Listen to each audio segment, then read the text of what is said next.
Lecture number 6 में आगे बढ़ते हैं। लास्ट टाइम आपने होमवर्क नोट कर लिया होगा। ये क्वेश्चन मैंने आपको होमवर्क में बताया था कि आपको होमवर्क में वो सॉल्व करना था, फिर भी मैं यहाँ पे उसको एक बार रिकैप कर रहा हूँ। देखिए क्वेश्चन में क्या गिवन है, a bullet is fired from a gun, okay, the force on the bullet is given by, यहाँ पे जो फोर्स है वो टाइम डिपेंडेंट फोर्स है बच्चों। तो यहाँ पे मैं लिख रहा हूँ फोर्स जो है ये गिवन है, F is equal to 600 minus 2 into 10⁵ that means time के साथ आपका फोर्स चेंज होने वाला है। Where F is in newton and T is in second, the force on the bullet become zero, that means ये force zero होने वाला है, ये गिवन है। The force on the bullet become zero as soon as it leaves the barrel, that means ऐसी अगर gun है तो जो बुलेट है वो जब भी जो बैरर है उससे बाहर आएगी तो फोर्स जीरो होगा। करेक्ट है। बेसिकली क्या होता है, यहाँ पे स्प्रिंग रहती है, जब हम वो पिस्टल जो है वो यहाँ से कंप्रेस करते हैं तो हम बेसिकली ये फोर्स एक्सर्ट करके स्प्रिंग को ही कंप्रेस करते हैं। फिर ये जो यहाँ पे स्विच है इसको आप रिलीज करोगे तो जो स्प्रिंग है वो अपनी नेचुरल लेंथ में आएगी और वो बुलेट को फायर करेगी। तो जब भी बुलेट बैरल से बाहर निकल जाएगी तो फोर्स जीरो हो गया है। ठीक है, तो यहां से आपको टाइम मिल जाएगा कि कितने टाइम के लिए फोर्स एक्सर्ट हो रहा है।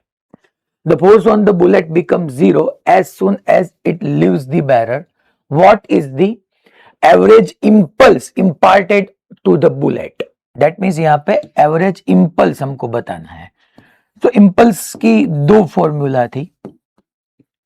Impulse I is equal to हम लिख सकते हैं बच्चों इंटीग्रेशन एफ डी टी या एफ डेल्टा टी। जब भी फोर्स टाइम डिपेंडेंट होता है तब हम यूज करते हैं इंटीग्रेशन एफ डी टी।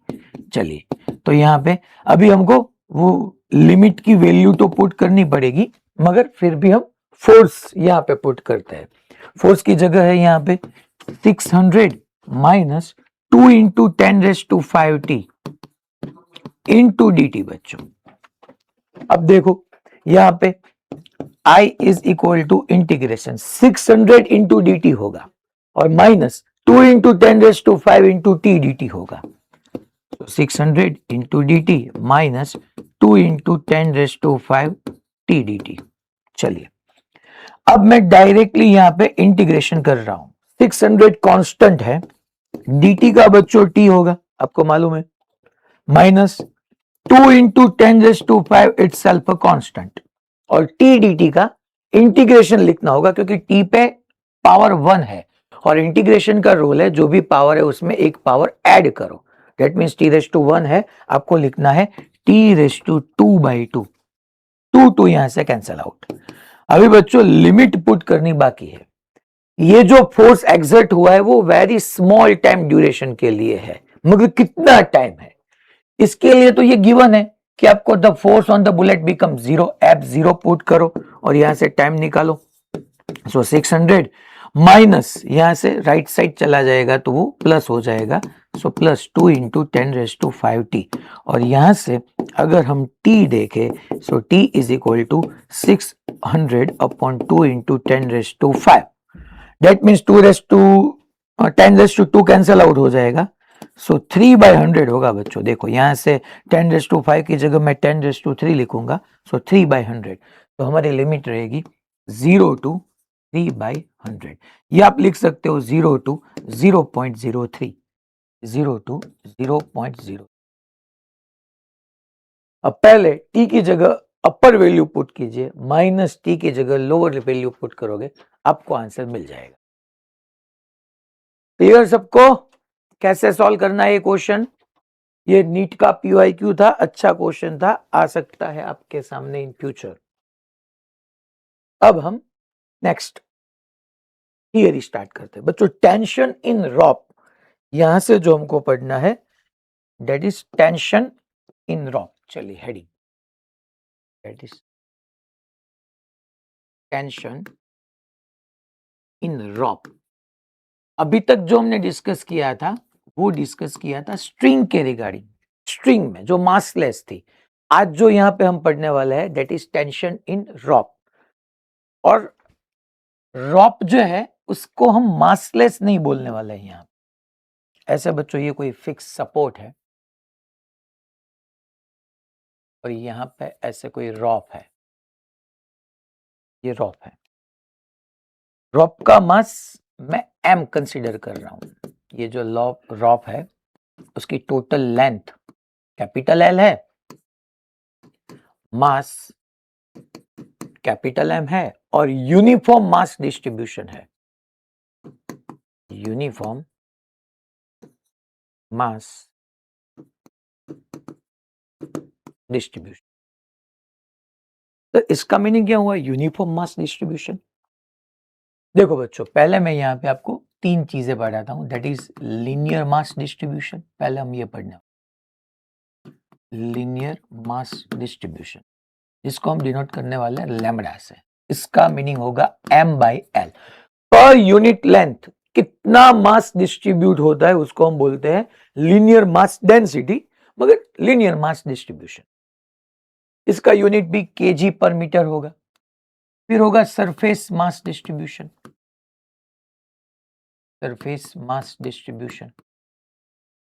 उसके अकॉर्डिंग सरफेस मास डेंसिटी, जिसको हम सिग्मा से बोलने वाले हैं, ये सिग्मा बेसिकली 6 है मगर इसको हम सिग्मा बोलने वाले हैं, उसका फॉर्मूला m/a है।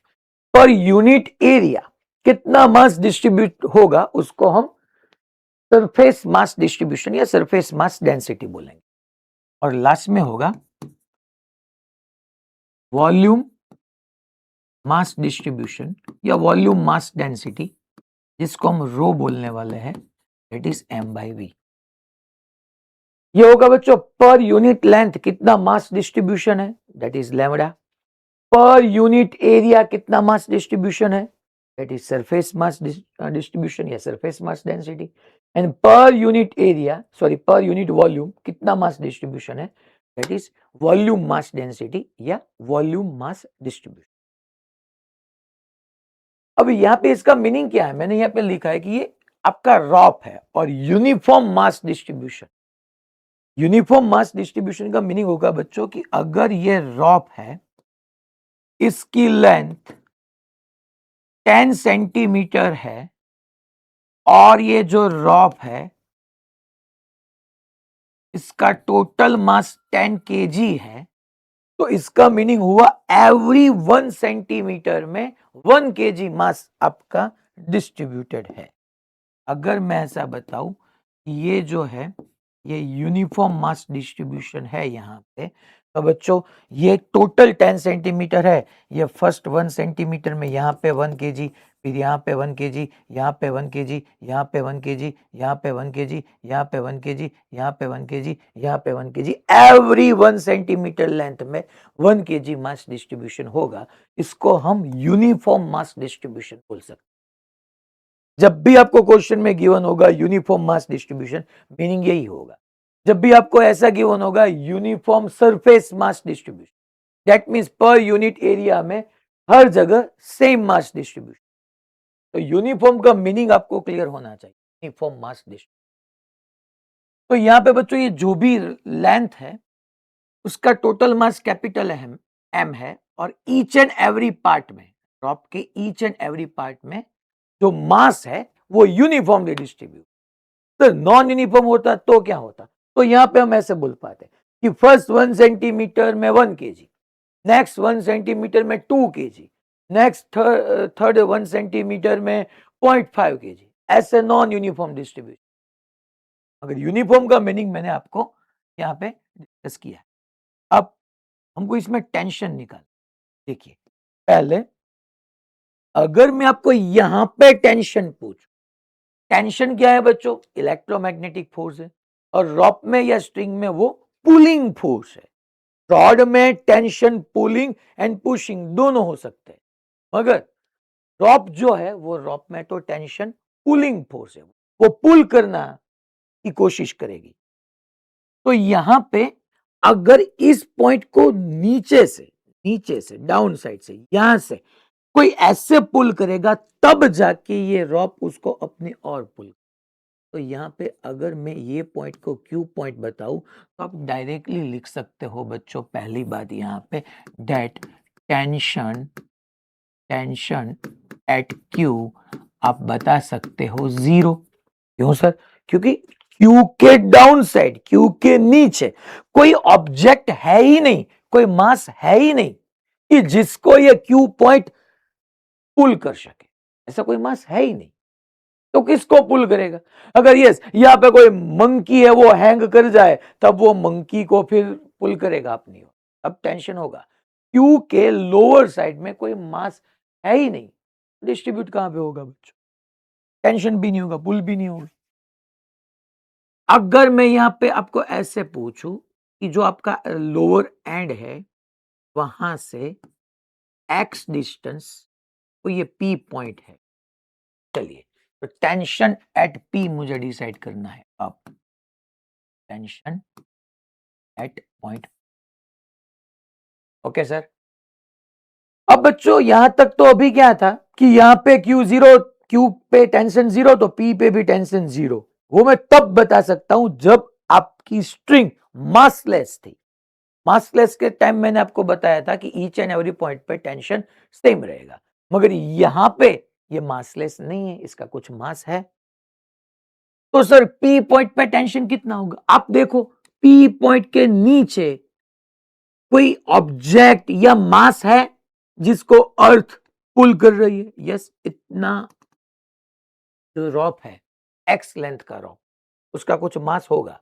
उतने मास को ग्रेविटी अपनी ओर खींच रही है यहां से अर्थ। ऐसे सर वो कैसे निकाले? आप देखो, सिंपल यूनिटरी मेथड यूज करो। यूनिटरी मेथड आप तभी यूज कर सकते हो जब यूनिफॉर्म मास डिस्ट्रीब्यूशन। आप लिख सकते हो बच्चों कि अगर L लेंथ के रॉप का मास कैपिटल M है तो X लेंथ के रॉप का मास कितना होगा? दैट इज, इसको चलो बच्चों मैं स्मॉल m बताता हूं। That mean small m is equal to capital M into X by L. Small m आपको मिल गया। दैट मीन्स ये जो अर्थ है वो अर्थ इतने x लेंथ के रॉप को अपनी और जो पुल कर रही है दैट इज mg। अर्थ mg, स्मॉल एम मास का रॉप है, इसको mg फोर्स से पुल कर रही है। तो डेफिनेटली ये p पॉइंट को अर्थ पुल कर रही है mg से, तो ये p पॉइंट ये रॉप को भी अपनी ओर पुल करेगा क्योंकि पुलिंग फोर्स ऑलवेज टुवर्ड होता है। तो यहाँ पे बच्चों टेंशन आ जाएगा, tension eight point P TP। और ये सिस्टम बच्चों रेस्ट पे है। मैंने ऐसा तो नहीं बताया कि ये जो सारी जो हमारी अरेंजमेंट है वो किसी लिफ्ट में है और लिफ्ट एक्सलेरेट हो रही है, ऐसा तो मैंने बताया नहीं। तो ये तो बच्चों बेसिकली स्टेशनरी है। अब आप देखो, तो अगर मैं इसके रिगार्डिंग डिस्कस करूं तो यहाँ पे बच्चों डाउनवर्ड ये P पॉइंट है, तो डाउनवर्ड स्मॉल mg है, तो upward toward the rope TP आपको मिल जाएगा। सो P पॉइंट के पास टेंशन आप लिख सकते हो T is equal to mg और स्मॉल m की वैल्यू यहां से पुट करो, that is m by l x into G. That's it. यहां तक क्लियर सबको? श्योर? अगर ये मासलेस होगा तो क्या? हाँ, वो मैंने आपको डिस्कस किया था कि अगर ये मासलेस है तो यहाँ पे Q के पास टेंशन 0 है तो P के पास भी टेंशन 0 ही रहेगी। मगर यहाँ पे तो मास है, by the way uniformly distributed. Clear? Okay fine. Tarsali, अब देखो यहाँ पे ये हमको मॉड्यूल में ऐसे गिवन है बच्चों, सिर्फ और सिर्फ एक चेंज है, यहाँ पे उसने एफ एक्सटर्नल फोर्स एग्जर्ट किया है। तो अगर मैं इस पॉइंट के पास टेंशन आपको पूछूं तो वो एफ होगा, और फिर एक्स पॉइंट के पास टेंशन होगी तो एफ ऐड होगा और एम बाय एल एक्स इन। सिर्फ मैंने यहाँ पे ऐसा डिस्कस किया था कि यहाँ पे कोई है ही नहीं फोर्स। जो हमारा मॉड्यूल में केस है वहां पे यहाँ पे बच्चों extra F force additional show किया है। ये एफ यहाँ पे एक्स पॉइंट के पास अगर चले जाओ इसके अकॉर्डिंग स्मॉल एम जी, तो टोटल डाउनवर्ड पुल कितना है? एम जी प्लस एफ, उतना ही अपवर्ड पुल टेंशन एग्जर्ट करेगा। तो वो ही क्वेश्चन है बच्चों। अब देखो ये अच्छा है हमारे लिए। A block of mass capital M, okay, is pulled along a horizontal frictionless surface by a rod of mass small m. That means ये पहले तो frictionless surface है बच्चों, स्मूथ में लिखूंगा, स्मूथ सरफेस है। यहाँ पे m मास का कोई एक ब्लॉक है, वो ब्लॉक को हमको पुल करना है। Block of mass capital M is pulled along a horizontal frictionless surface by a rod of mass small m. ऐसे बच्चों यहाँ पे एक रॉप है जिसका मास मैं स्मॉल m बोलूंगा। If a force P is applied at the free end of the rope, the force exerted by the rope on the block is, that means जो free end है वो फ्री एंड पे ऐसे P force exert किया जा रहा है, that means कोई रोप को ऐसे पुल कर रहा है ऐसे। तो हमको फाइंड करना है free end of the rope, force exerted by the rope on the block is, rope block पे क्या फोर्स एक्सर्ट करेगा वो हमको फाइंड करना। Force exerted by the rope on the block, sir वो पी नहीं होगा, नहीं होगा क्योंकि इसका मास है। अगर ये स्ट्रिंग मासलेस होती तो ये पी, दैट मींस यहां पे टेंशन होगा और वही टेंशन चलेगा।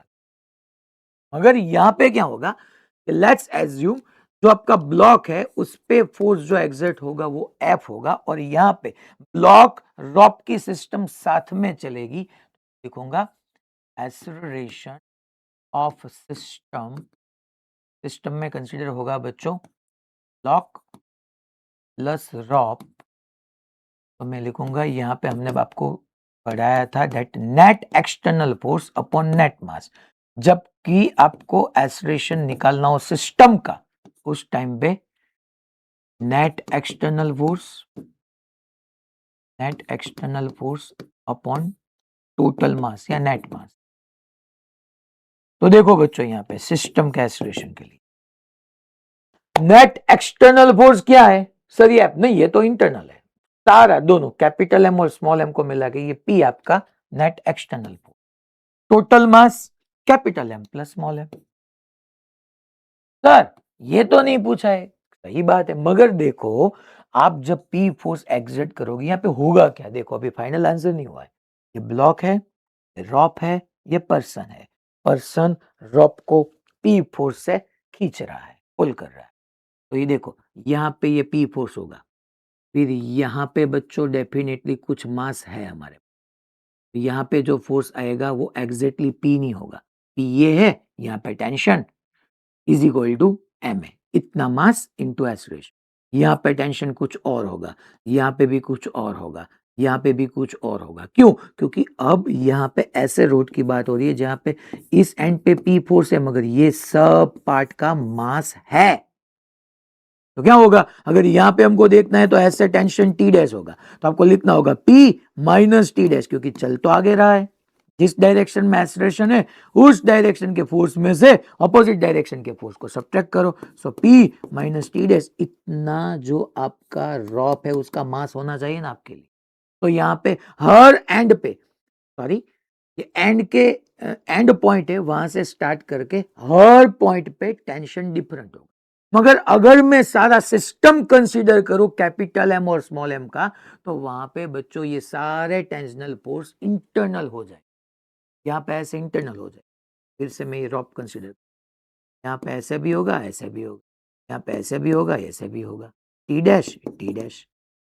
स्मॉल डिस्टेंस में वो टेंशन चेंज नहीं होने वाला है, अगर पी से चल के या एंड से चल के यहाँ तक जाए तो वो फोर्स कैपिटल एफ है।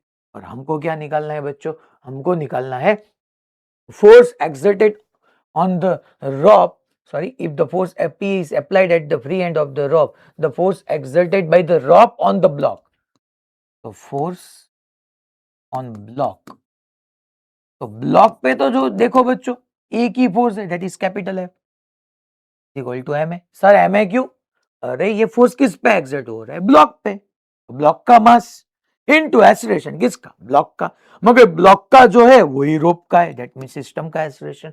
लिखना है, आप वैल्यू पुट कीजिए capital M as it is, और एसरेशन की जगह में लिखूंगा P upon capital M plus small M. Option given है। क्लियर सबको? श्योर? Okay fine. यस बताओ।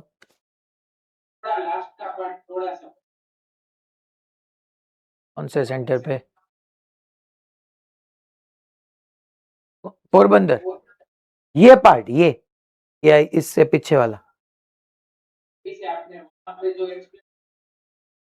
ओके ओके ओके, देखिए मैंने यहाँ पे ये फ्री एंड है, और यहाँ पे तो आपका ब्लॉक के साथ टाइड है। यहाँ पे पी फोर्स एग्जर्ट किया। अब मुझे ये कोई, चलिए इसको मैं ओ पॉइंट बोलता हूं, तो क्या होगा? ओ पॉइंट के आगे कुछ मास है, क्योंकि टोटल मास स्मॉल है, में तो यहाँ पे कुछ मास है।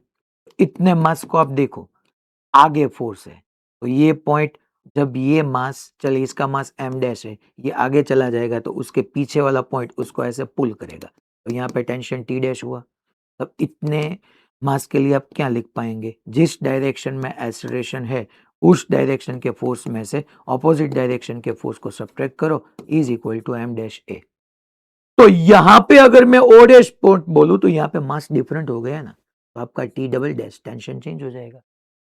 तो मैंने आपको फिर भी बताया, पिछला जो हमारा ये कॉन्सेप्ट था, यहाँ पे मैंने यही बताया ना कि देखिए x के साथ आपका टेंशन चेंज हो रहा है। देखिए जब अब x इंक्रीज होगा, लोअर एंड है, वहां से x इंक्रीज होगा, आपका टेंशन चेंज होके इंक्रीज हो जाएगा। क्लियर? ओके। और इंटरनल फोर्स, ओके, और इंटरनल फोर्स की बात ऐसे बताई बच्चों, यहाँ पे टी डैश ऐसे है, तो जो भी फोर्स होगा वो ऑपोजिट डायरेक्शन का सेम मैग्नीट्यूड का होगा, तो टी डैश ऐसे यहाँ पे आगे भी होगा, तो टी डैश वो इंटरनल फोर्सेस हो गई, उसका नेट सम। ये आज मैं होमवर्क में दे रहा हूं, ऐसा ही है जो प्रीवियस क्वेश्चन डिस्कस किया है ना, ऐसा ही ये क्वेश्चन है, आपको होमवर्क में करना है। नेक्स्ट लेक्चर में मैं ये डिस्कस कर, अब यहाँ पे देखिए बच्चों क्या बताता है। Length of string shown in figure, length of a string shown in figure is L। जो लेंथ है shown in figure वो L है, okay. And the linear density is lambda, यहाँ पे वो प्रिंट नहीं हुई है मगर वो लैम्बडा है। जो लीनियर डेंसिटी है, point P is at the distance y from O, okay. That means ये हमको गिवन ही है बच्चों, देखिए ये जो P पॉइंट है वो y डिस्टेंस पे, कहां से? O से। मैंने जो एग्जांपल शो किया था वहां पे मैंने बॉटम से जो एंड पॉइंट था वहां से x अपर साइड लिया, यहाँ पे जो टॉप पॉइंट है O, वहां से y डिस्टेंस नीचे P पॉइंट है। तो find the tension eight point P, okay, and B find the tension at the downward end of the string. ये अच्छा है बच्चों, देखिए वो पहले tension eight point P find करना है, और दूसरा है find the tension eight downward end of the string. चलिए देखते हैं, पहले हमको क्या फाइंड करना है? P पॉइंट पे टेंशन नहीं, पहले P नहीं, पहले मैं B आपको कराऊंगा, जो downward end of the string. ये देखिए डाउनवर्ड एंड है, दिखाई दे रहा है सबको? ओके, फिर भी मैं यहां से रीड्रॉ करता हूं, ऐसे है, ये आपका एंड पॉइंट है, बेसिकली एंड पॉइंट है, यहाँ पे mg, ये P पॉइंट। टोटल आपकी लेंथ देखो, टोटल लेंथ L है, और यहां से आप देखो ये y है। देखिए बच्चों इस एंड पे क्या कोई नीचे फोर्स है? यस है, स्मॉल mg गिवन है। तो Q पॉइंट पे अपर टेंशन होगा, क्योंकि Q पॉइंट को कोई mg से डाउनवर्ड पुल कर रहा है, तो उसका अपर साइड का ये पॉइंट Q को पुल करेगा, क्योंकि tension force that is force, वहां से आपको Q के पास टेंशन डायरेक्टली मिल जाएगा mg। मैं डायरेक्टली इसलिए लिख पा रहा हूं क्योंकि ये सिस्टम रेस्ट पे है। इसी क्वेश्चन को मुझे चेंज करना है तो मैं क्या करूंगा, ये सारी सिस्टम को ऐसे लिफ्ट में रख दूंगा जो अपवर्ड एक्सलेट हो रही है। यहां पे आपको लिखना होगा फिर T Q minus M G is equal to M A. Okay, फिर देखते हैं, चलिए अब कहां पे पी पॉइंट पे निकाल, तो मुझे देखना होगा पी पॉइंट पे टेंशन कहां पे होगा, पुलिंग होगा, पुल। मगर किसको पुल करेगा, अब देखो पी के डाउन साइड कोई फोर्स है, यस पी के डाउन साइड एक तो ये एमजी है और ये जो आपका रॉप है या स्ट्रिंग है इसका भी कुछ ना कुछ मास होगा, उस मास को भी डेफिनेटली अर्थ डाउनवर्ड पुल करेगी, that is M dash G. Sir वो एम डैश कैसे निकालना है, सो ए वो आपको मालूम हो गया कि पी पे एक तो mg तो है ही और पी पॉइंट पे ये जो स्ट्रिंग है इसका जो मास होगा दैट इज m डैश, उस m डैश को भी डाउनवर्ड पुल होगा m डैश g, तो टोटल होगा m dash g plus mg। चलिए m डैश कैसे निकालते, देखिए मुझे यहाँ पे लीनियर डेंसिटी लैम्बडा यूनिफॉर्म है, ये लैम्बडा हमको ये शो कर रही है कि यूनिफॉर्म है। अगर ऐसा होता ना बच्चों lambda is equal to lambda 0 Y, तब हम डिसाइड कर सकते हो ओके ये नॉन यूनिफॉर्म मास डिस्ट्रीब्यूशन, ये आप चैप्टर 6 में पढ़ने भी वाले हो। अगर सिर्फ लैम्बडा होगा दैट मींस ये यूनिफॉर्म मास डिस्ट्रीब्यूशन है। okay? तो सर क्या करना है, यूनिटरी मेथड का यूज कीजिए आप। चलिए एल लेंथ का मास कैपिटल एम है, अगर एल लेंथ का मास कैपिटल एम है तो यहाँ पे किस लेंथ का मास के बारे में आपको पढ़ना है, तो का भाई है यहाँ से y है, टोटल l है, तो ये लेंथ क्या है, ये लेंथ आपकी l माइनस वाई है। मैं लिख पाऊंगा l लेंथ का मान m, l माइनस वाई के अकॉर्डिंग मान कितना, that is your m dash पे होगा m into L minus Y upon l, और m बाई l को लैम्बडा लिखते हैं। आज स्टार्टिंग में ही मैंने आपको बताया, देखो m बाई एल को हम मास डेंसिटी लैम्बडा से डिनोट करते हैं, तो मैं यहाँ पे सेम कॉन्सेप्ट पे m बाई एल की जगह अगर लैम्बडा पुट करूं तो m dash is equal to lambda into L minus y, no problem at all. हमारा आंसर आ रहा है, आप देखिए TP is equal to m dash की जगह lambda into L minus y g plus small m जी।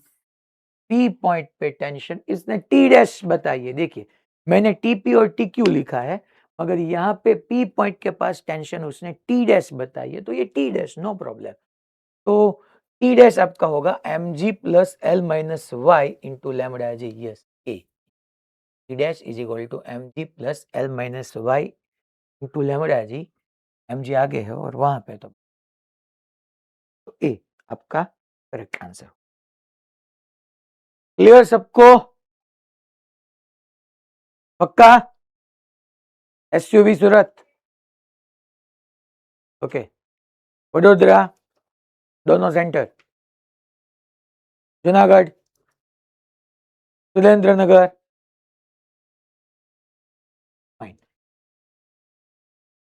चलिए ये बच्चों एडवांस का क्वेश्चन है, देखते हैं इस क्वेश्चन में क्या होगा। क्वेश्चन ये बता रहा है that two block of mass 2.9 kg, यहाँ पे ये फिगर हमको गिवन है, फिर भी मैं रीड्रॉ कर रहा हूं यहाँ पे, ऐसे आपको फिगर गिवन, एक स्ट्रिंग ऐसे है, यहाँ पे 2.9 kg का एक ब्लॉक है, अगेन एक स्ट्रिंग है, यहाँ पे 1.9 kg का एक, चलिए so two block of mass 2.9 kg and 1.9 kg are suspended from a rigid support S by two inextensible wire each of length 1 metre. inextensible wire है और हर एक की लेंथ इसकी भी 1 मीटर है, इसकी भी 1 मीटर। तीन figure, the upper wire has negligible mass, okay, जो अपर वायर है का नेग्लिजिबल मास है and the lower wire has a uniform mass of 0.2 kg per metre. इसका मीनिंग क्या होगा, पर मीटर मास कितना है बच्चों, 0.2 kg है। ओके, पर मीटर मास 2 kg है, 0.2। दैट मीन्स ये अगर 1 मीटर की लेंथ की स्ट्रिंग है तो इसका टोटल मास 0.2 kg हो। तो जो upper wire is negligible mass, that means इसका मास बच्चों नेग्लिजिबल, दैट मीन्स मासलेस में लिख। तो ये पोर्शन है, ये मासलेस है, और इसका जो मास है, इसका जो मास है वो है 0.2 kg per metre. Okay, the whole system of blocks, wires and support have an upward acceleration of 0.2 metre पर second square. Okay, support, wire और ब्लॉक का अपवर्ड एक्सेलरेशन है, वो अपवर्ड एक्सेलरेट हो रही है 2.2 मीटर पर सेकंड स्क्वायर से। Acceleration due to gravity is 9.8 meter per second square. Find the tension at the midpoint of the lower wire. Okay बच्चों, पहले हमको lower wire पे डिस्कस करना है, and find the tension at the midpoint of the upper wire. तो पहले lower wire पे हम डिस्कस तो lower wire के मिड पॉइंट। चलिए, मैं यहाँ पे बच्चों एक मिड पॉइंट ऐसे कंसिडर कर रहा हूँ। लोअर वायर ये है, ये मिड पॉइंट, इसको मैं बोलूंगा P। तो मुझे लोअर वायर के मिड पॉइंट पे P पॉइंट पे टेंशन चाहिए, P पॉइंट पे। चलिए, अब मैं ये डिस्कस कर रहा हूं P पॉइंट पे, तो P पॉइंट के नीचे कोई फोर्स है? यस सर, पहले तो ग्रेविटी या अर्थ ये 1.9 kg को पुल करेगा, तो 1.9 g mg की जगह। फिर ये जो आपका लोअर वायर है ये मासलेस नहीं है, इसका मास है कितना है? 0.2 kg पर 1 मीटर। दैट मीन्स 1 मीटर का 0.2 kg है, तो ये मिड पॉइंट है, तो ये हाफ kg हुआ ना, सॉरी 0.1 kg हुआ ना, ये 0.2 का हाफ। सारा जो लोअर वायर है उसका मास 0.2 kg है पर मीटर, इसकी लेंथ भी 1 मीटर है। टोटल मास इसका जो लोअर वायर है वो 0.2 kg है, का 0.1 kg होगा 0.1। Okay, no problem. अब देखो, दैट मीन्स P पॉइंट पे डाउन साइड एक 1.9 g और दूसरा 0.1 g, दो फोर्स एग्जिट हो रहा है, तो P पॉइंट उसको अपवर्ड ऐसे पुल करेगा, तो यहाँ पे टेंशन T हो गया। तो मेरे को क्या लिखना है? अपवर्ड, देखो आप अपवर्ड, सो अपवर्ड में लिखूंगा टेंशन T।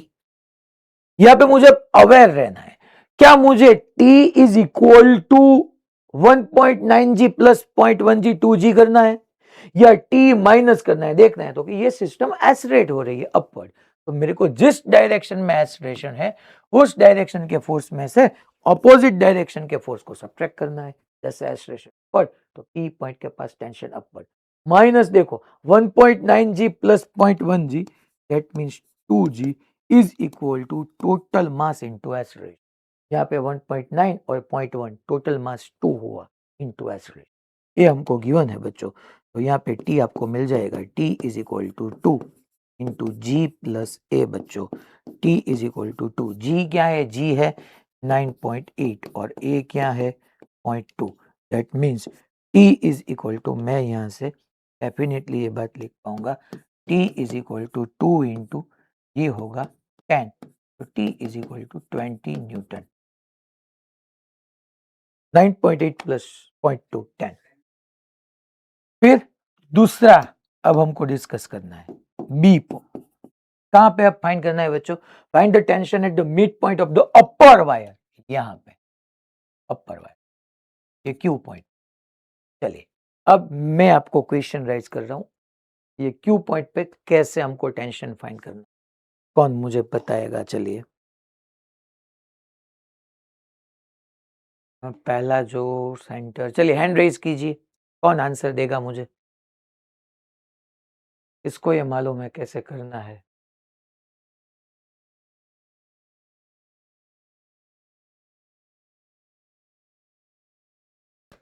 कौन सा सेंटर?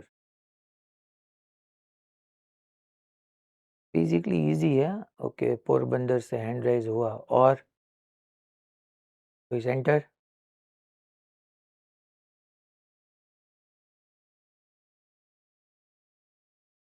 चलिए अहमदाबाद से वो बेन कहाँ पे गए? मुझे नेम अभी नहीं मालूम। कहाँ पे अहमदाबाद? यस, आप हो ना? ओके। हेल्थ अच्छी है ना आपकी अब तो? ओके, आप बताओ कैसा लिखना है? चलिए, क्यू पॉइंट पे, इस क्यू पॉइंट पे बेन डाउनवर्ड फोर्स कौन से है वो मुझे पहले आप बता दीजिए।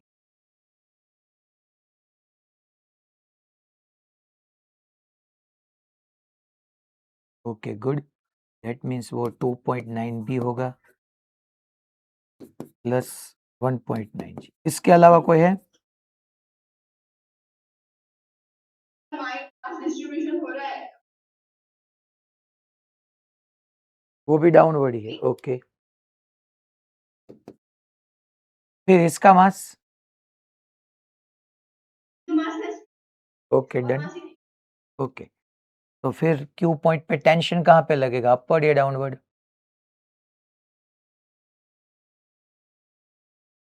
Okay,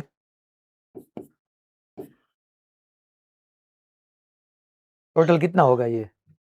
2.9 g, 1.9 g and 0.2। Okay, 5 g is equal to 0,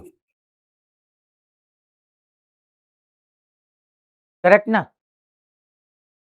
is equal to 0।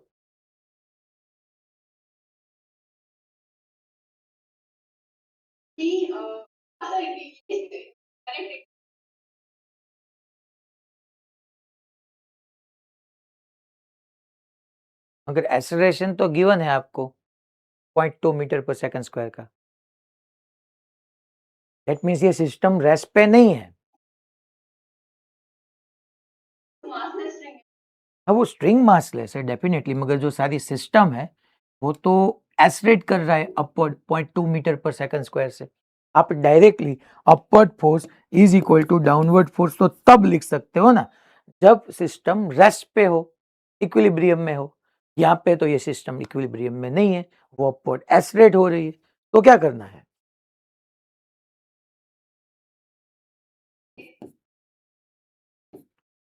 Okay okay mine okay good. जिस डायरेक्शन में आपका एक्सलेरेशन है उस डायरेक्शन के फोर्स में से ऑपोजिट डायरेक्शन के फोर्स को सब्ट्रैक्ट करो, इज इक्वल टू एम ए।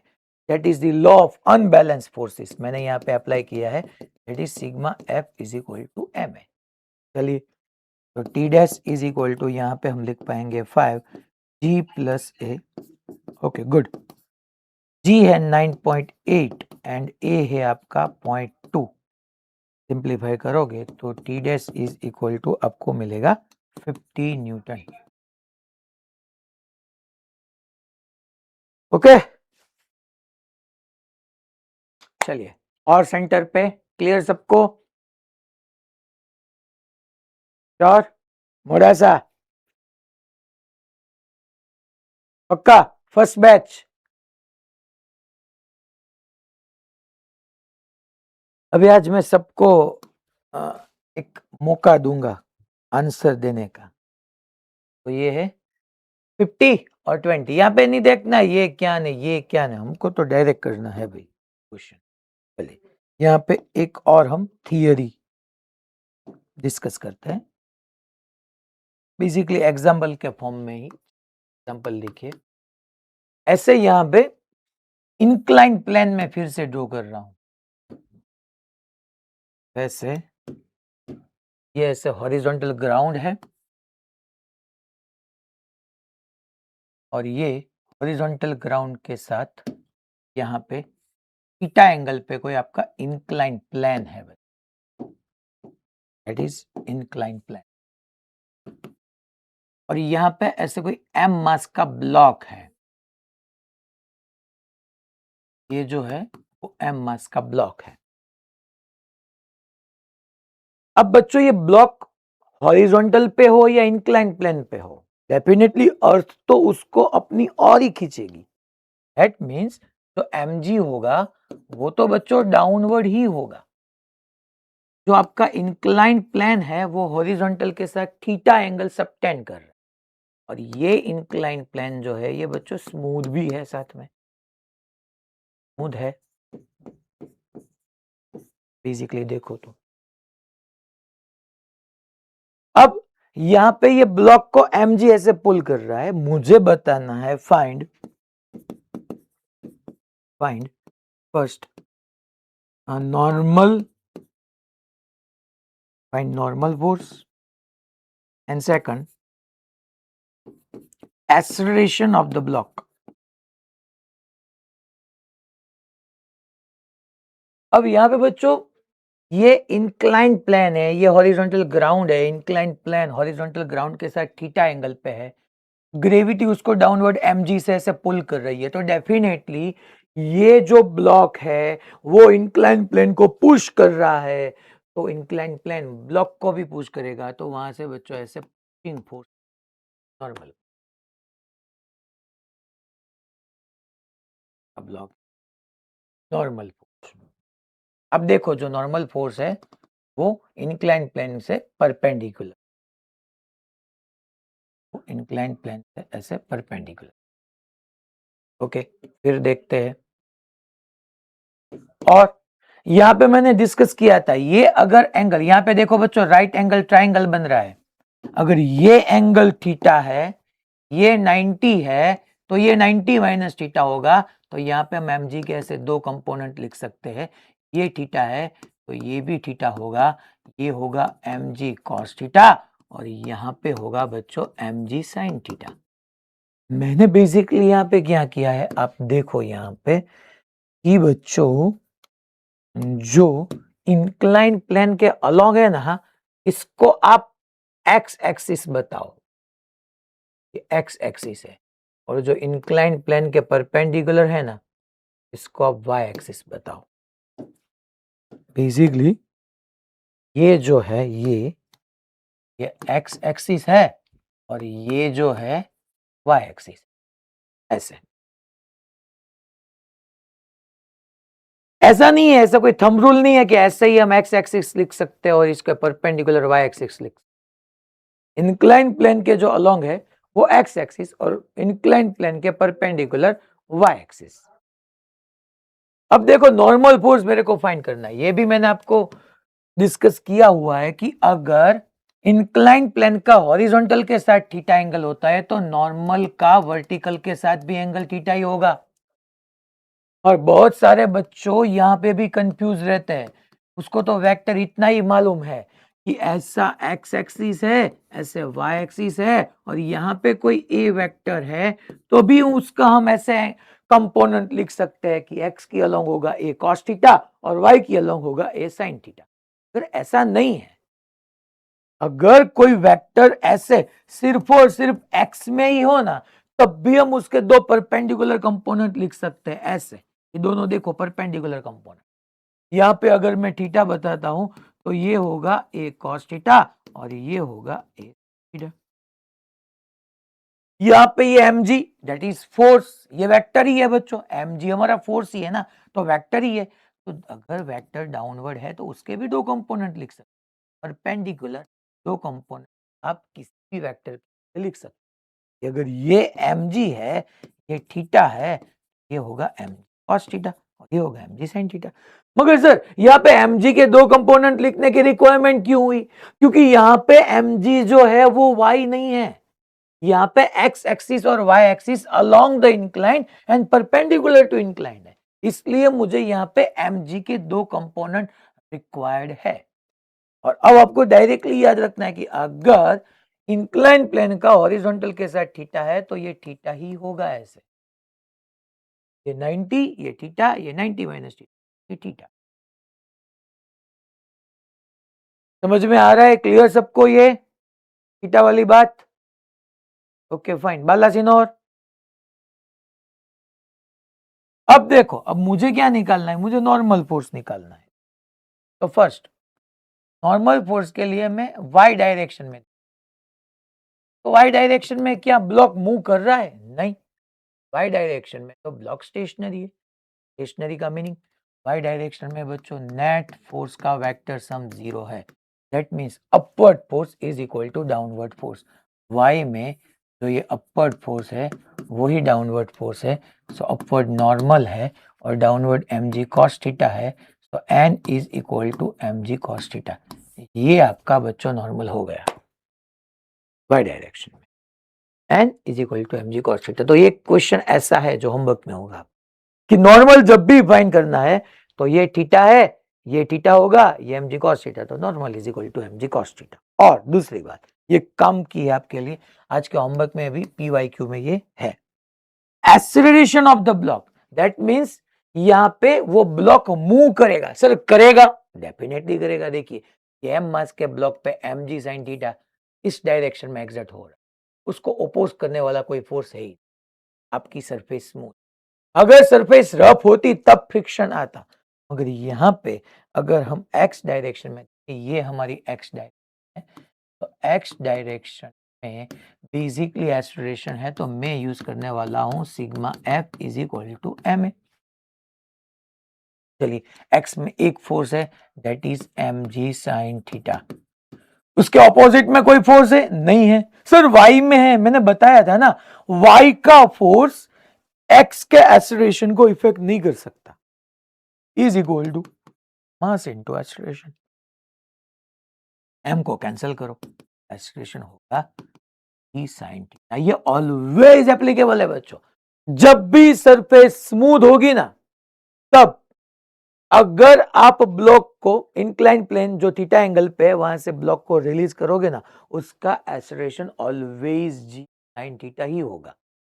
जैसे अगर मैंने यहां पे ऐसे ये h हाइट का कोई टावर है और टावर पर से मैंने बॉल को रिलीज किया है, तो वो बॉल का एक्सेलरेशन g डाउनवर्ड ही होगा।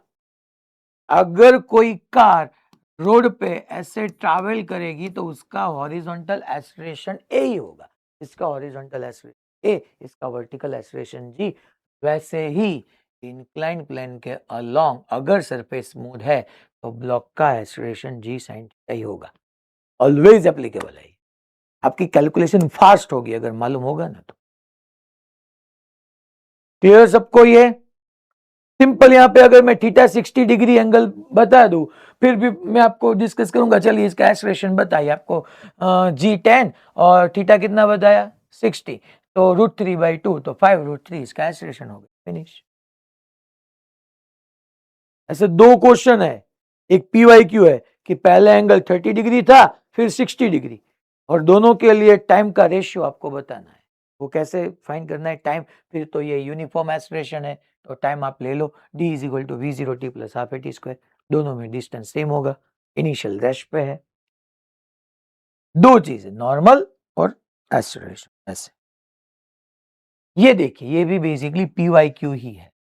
क्या बताया गया है देखिए, a block of mass 200 gram, okay, a block of mass 200 gram, 200 gram का कोई ब्लॉक है, is kept stationary, ये इंपॉर्टेंट वर्ड है stationary, on a smooth incline plane. बच्चों वो स्टेशनरी है और स्मूथ इंक्लाइन प्लेन है। By applying a minimum horizontal force F is equal to under root x Newton, as shown in the figure, the value of x।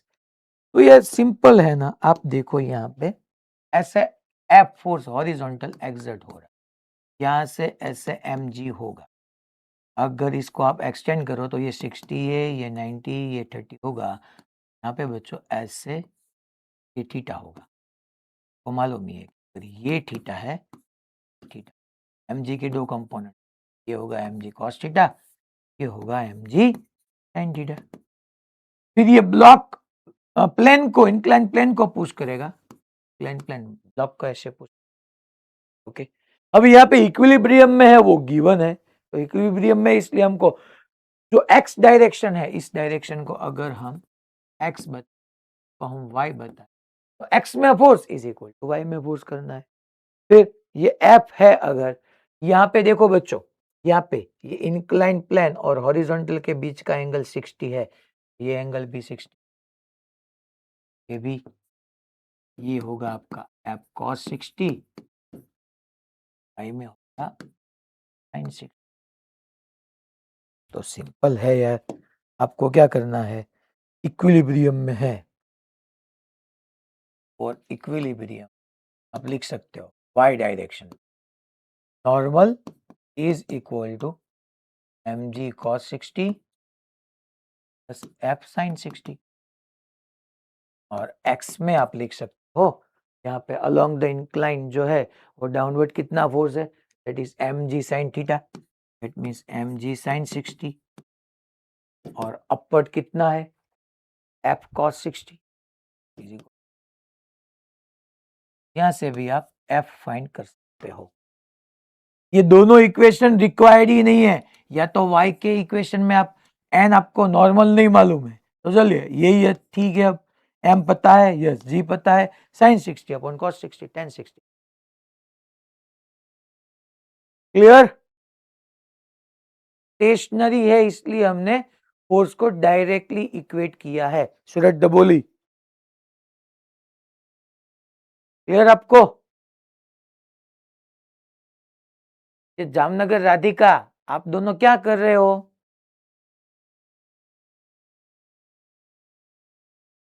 क्या फिर से बताओ ये, और आपका कैमरा में कुछ ऑयल लगा हुआ है देखिए, अब ब्लर दिख रहे हो, हाँ वो साफ कीजिए कुछ।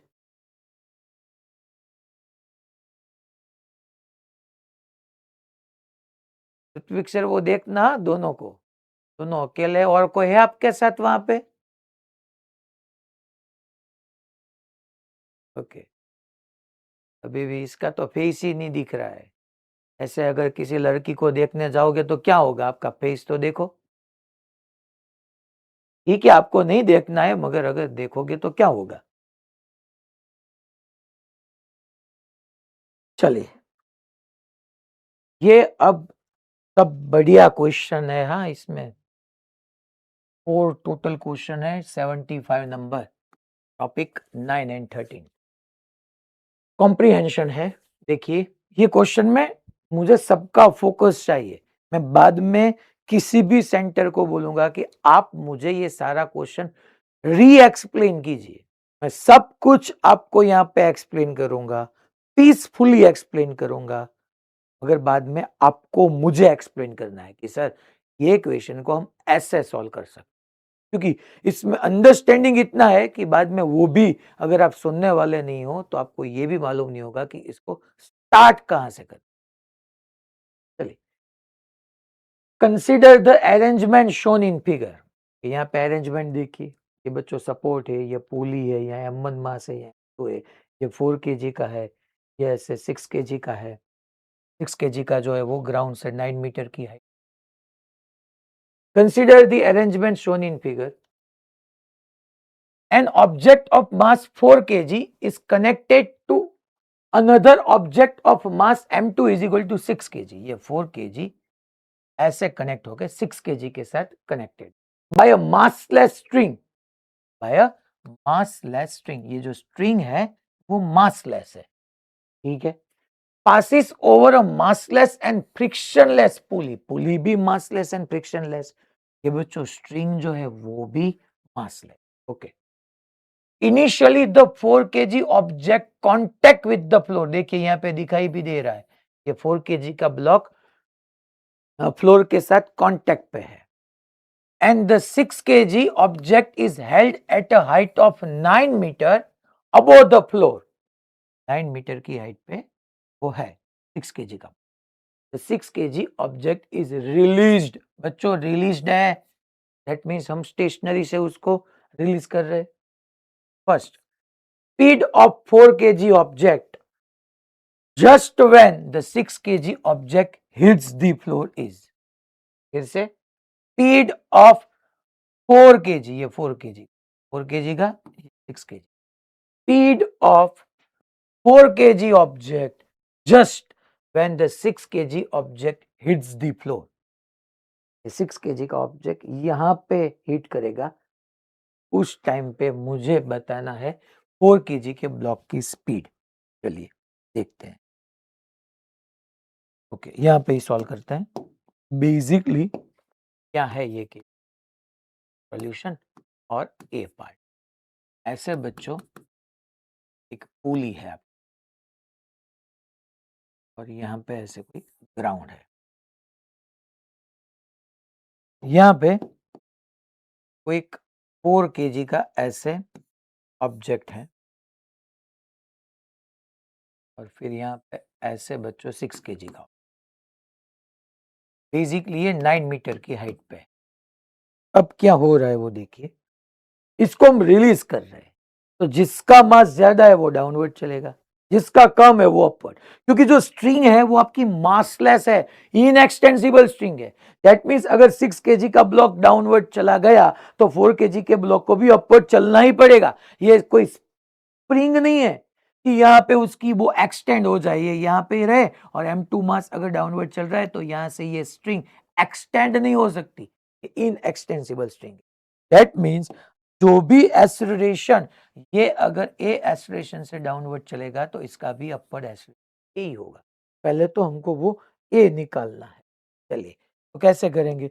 ए फाइंड करना है, नो प्रॉब्लम। आपको मालूम है ऐसे ए कैसे निकालते हैं। बड़े मास में से छोटे मास को सब्ट्रैक्ट करना। 6 माइनस 4 इंटू जी की जगह 10 अपॉन 6 प्लस 4, 10 कैंसल आउट तो 2 मीटर पर सेकंड स्क्वायर मिला। ठीक है, दैट मीन्स ये 6 kg का ब्लॉक अगर 2 मीटर पर सेकंड स्क्वायर से डाउनवर्ड चलेगा तो ये 4 kg का ब्लॉक 2 मीटर पर सेकंड स्क्वायर से अपवर्ड चलेगा। Okay, no problem sir. Acceleration नहीं, हमको तो स्पीड बतानी है। Okay, speed of 4 kg, 4 kg की speed just when 6 kg object hits the floor. That means अब यहाँ पे ये केस ऐसे हो रहा है, अब यहाँ पे तब ऐसे हुआ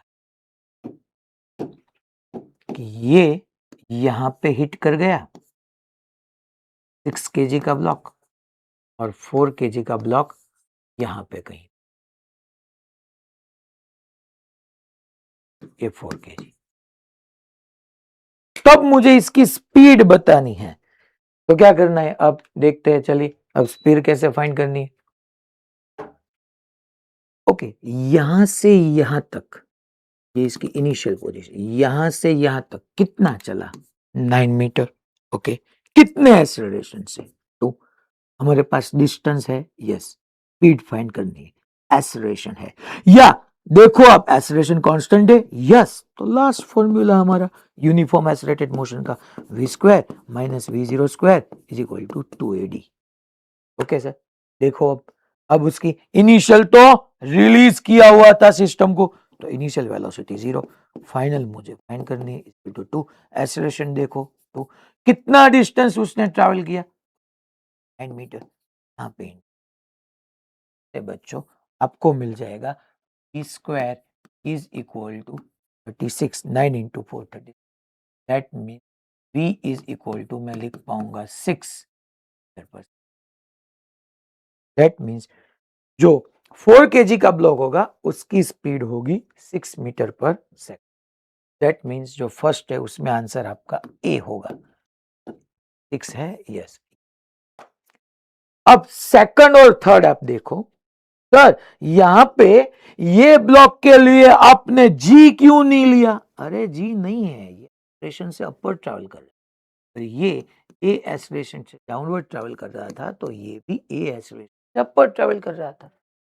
ये नहीं होगा ना, यहाँ पे फ्री फॉल का केस नहीं है। अब ये 4 kg और 6 kg इन एक्सटेंसिबल स्ट्रिंग से कनेक्टेड है, इसलिए। ओके, अब सेकंड और थर्ड आप देखो, सेकंड और थर्ड क्वेश्चन।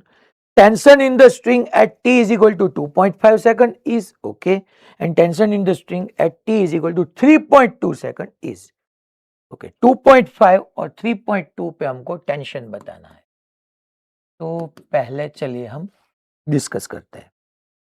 पहले हमको t is equal to 2.5 second पे टेंशन। अब देखो, टेंशन कब होता है? जब स्ट्रिंग टॉट रहती है, टॉट दैट मीन्स वो टनी हुई होती है, उसमें टेंशन होता है, तब उसको हम टॉट बोलते हैं।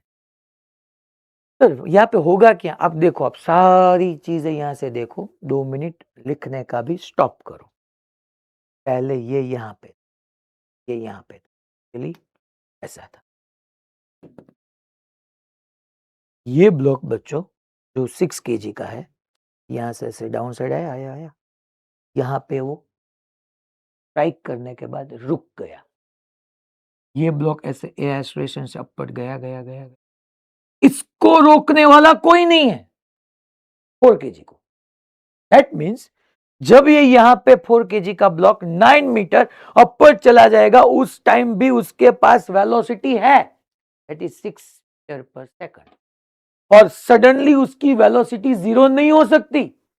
इट मीन्स ये रुक गया 6 kg का, मगर ये 4 kg का जो आपका बॉल है या ब्लॉक है वो अपवर्ड ट्रैवल करेगा 6 मीटर पर सेकंड से, और अब उसकी इनिशियल वेलोसिटी 6 मीटर पर सेकंड अपवर्ड, और जी ग्रेविटी तो उसको डाउनवर्ड ही पुल करेगी, क्योंकि अब ये रुक गया है, इसका एक्सेलरेशन खत्म हो गया है, तो इसका भी खत्म हो गया, मगर उसके पास वेलोसिटी है। वो अगर वेलोसिटी होती तो इंस्टेंट वेलोसिटी 0 नहीं कर सकते, कुछ ना कुछ वो अपवर्ड चला जाएगा, फिर आपकी वेलोसिटी 0 होगी, और वो 0 उस लिए होगी क्योंकि 6 मीटर पर सेकंड है, और mg ग्रेविटी का पुल डाउनवर्ड है, v upward a downward, that means दोनों ऑपोजिट डायरेक्शन में, तो रिटार्डेड मोशन होगा, और फिर उस होगी इस टाइम ये जो लेंथ है वो कम हुई ना, वो कम हुई और यहां से कन्वर्ट भी हुई, मगर यहां से ये ब्लॉक अब नीचे नहीं चला गया, स्लैग कर गई। स्लैग कर गई का मीनिंग है टेंशन तो हो गया। वो कब तक 0 रहेगा सर, देखते हैं वो भी। ऐसा नहीं होगा कि ये सारा 4 kg का ब्लॉक यहां से ऐसे राइट साइड कन्वर्ट होगा, नहीं, मगर जब ये 6 kg का ब्लॉक ग्राउंड से स्ट्राइक करेगा, उसके बाद ओनली एंड ओनली 4 kg के ब्लॉक के पास ही वेलोसिटी होगी।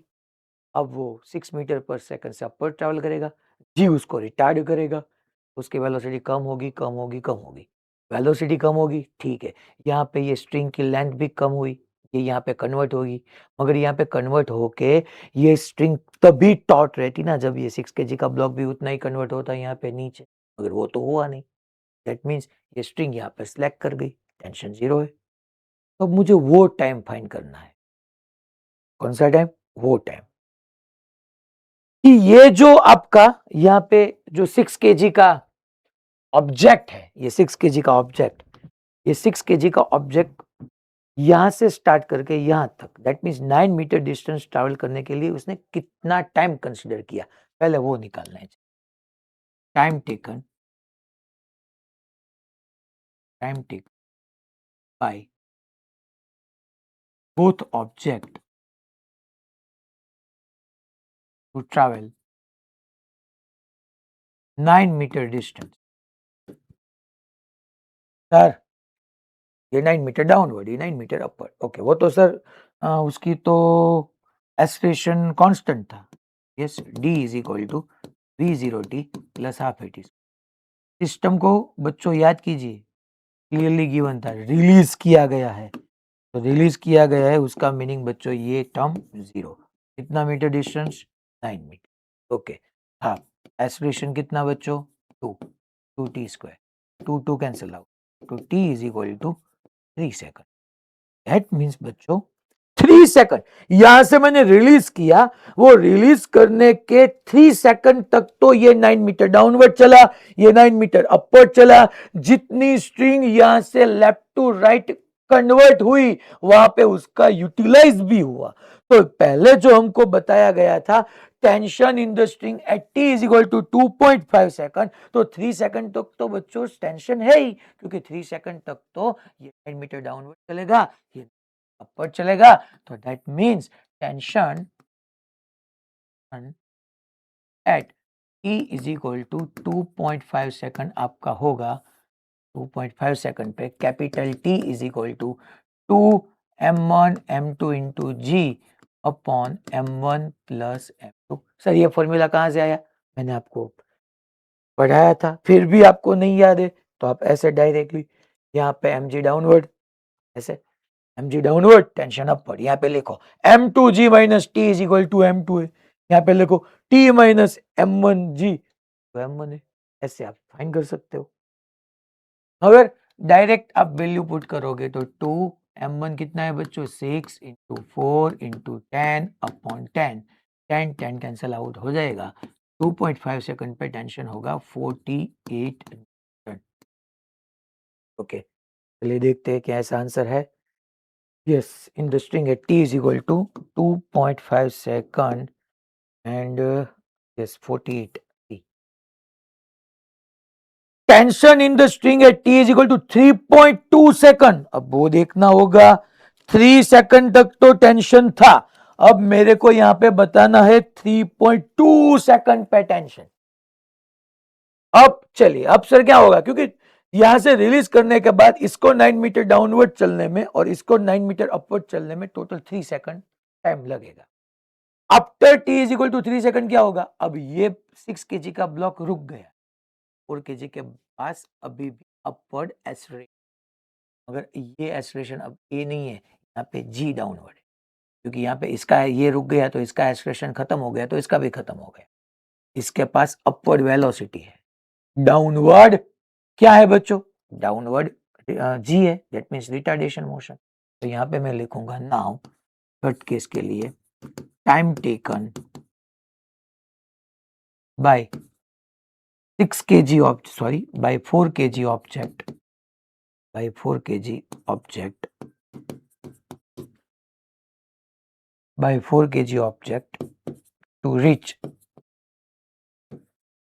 at zero velocity. You have to get zero velocity.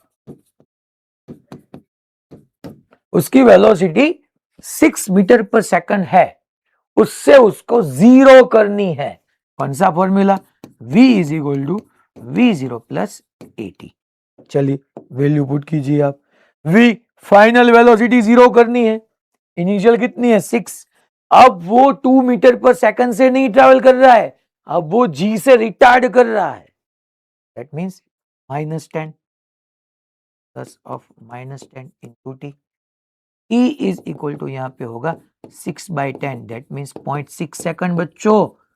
तो 3 सेकंड से अगर ये 4 kg का ब्लॉक यहां पे होगा तो 3.6 सेकंड पे वो यहां पे होगा, फिर वो वापस आएगा, वापस आने के लिए फिर वो जी से रिटार्डेड होने की वजह एसरेट होगा, तो 0.6 सेकंड जाने में और 0.6 सेकंड आने में टोटल टाइम अगर आपको बता तो 2 into T that means 1.2 second.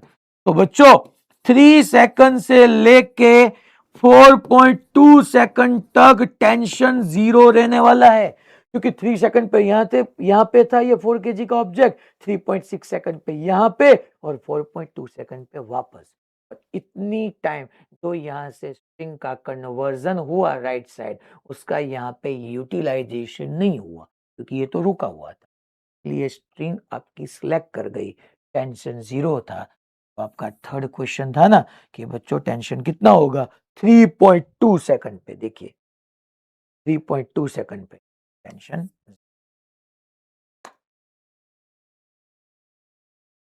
समझ में आया, यहां तक क्लियर सबको, पक्का श्योर, वडोदरा बायली,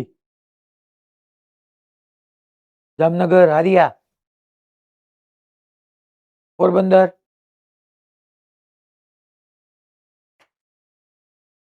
अब हमको लास्ट बताना है, लास्ट क्या है, maximum height above the floor to which 4 kg object is rise.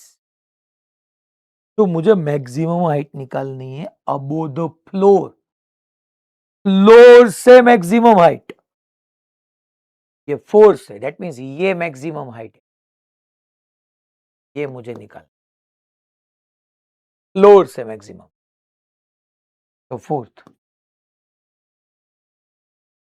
Maximum height from floor, maximum height from floor is equal to, मैं लिखूंगा बच्चों ये तो 3 मीटर सॉरी 9 मीटर है ही ना, यहां तक का तो देखिए आप, यहां तक का देखिए ये तो 9 मीटर है ही, और यहाँ से इतना ये कैसे एस एक्स्ट्रा चला, वो मैं स्मॉल h बताऊंगा। Maximum height h max is equal 9 plus small h, 9 plus small h क्या लिखना है हमको, स्मॉल h। चलिए स्मॉल h की जगह मैं लिख पाऊंगा small h is equal to, अरे यार उसकी वेलोसिटी अपवर्ड है, g डाउनवर्ड है, आपको फॉर्मूला मालूम है, that is v square by 2g। Sir कहाँ से आया, अरे लास्ट यही फॉर्मूला है, यहाँ से ही।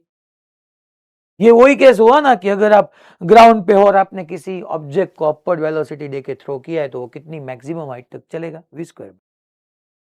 चलिए ये v स्क्वायर बाई 2g, अब वैल्यू पुट कीजिए 9 as it is, initial velocity कितनी है 6 स्क्वायर 36 अपॉन 2 जी। जी कितना है बच्चों, जी होगा जी आपका गिवन है 9.8 या 10, क्या ले रहे हैं हम, 10 ही, 10। तो यहाँ पे 18/10 1.8, सो आपकी एच मैक्स होगी 9 प्लस 1.8, दैट मीन्स 10 पॉइंट, यहाँ पे 10 पॉइंट, ये आपका आंसर हुआ सारा जो केस था। डी ऑप्शन सेट हो रहा है, डी दैट मीन्स फर्स्ट में ए, यस फर्स्ट में ए, सेकंड में सी, आप मैच कर लो। क्वेश्चन अच्छा था। अब मुझे ऐसा ही नेक्स्ट क्वेश्चन भी ऐसा ही है, उससे भी एक लेवल ऊपर है। देखो यहाँ पे ये सब, यस बताइए, ये लिखना है, ओके ऐसा है।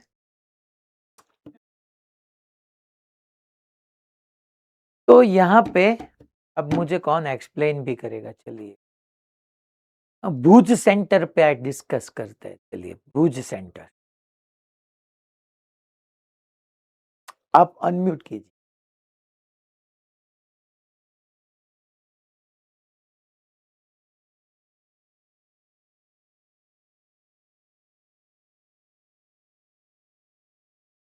यस आप बताइए, कौन बताएगा। चलिए मुझे, मेरा क्वेश्चन ये है कि हमने ये क्वेश्चन स्टार्ट कहाँ से किया, कैसे हुआ, पहले हमने वेलोसिटी कैसे निकाली, फिर 2.5 सेकंड पे टेंशन कैसे निकाला, 3.2 सेकंड पे टेंशन, और लास्ट में जो मैक्सिमम हाइट थी वो डायरेक्टली 9 प्लस स्मॉल h कैसे हुई, 9 कहाँ से आया, ये बेसिक मेरा क्वेश्चन। कौन एक्सप्लेन करेगा भुज से, भुज भुज सेंटर।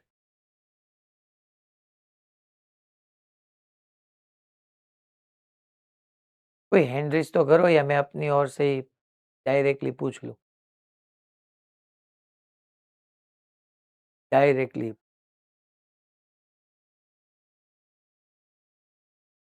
जो राइट साइड में गर्ल्स है उसमें सेकंड बैच पे बीच में जो है वो,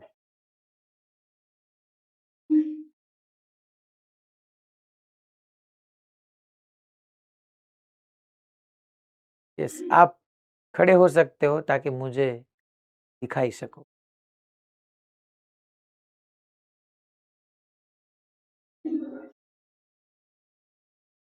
अब वो डिसाइड करेगा किसको, मेरे को नहीं उसको।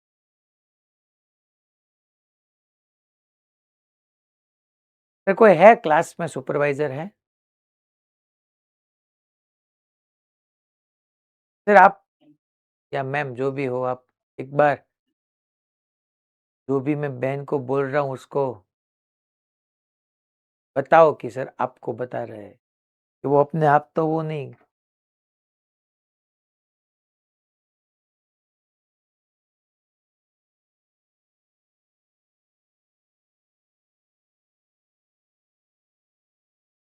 जिसको लिखना है वो साथ में लिखे, हाँ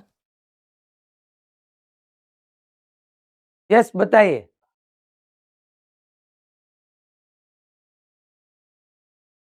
शो हेल्थ हेल्थ प्रॉब्लम हो गया अब आपको,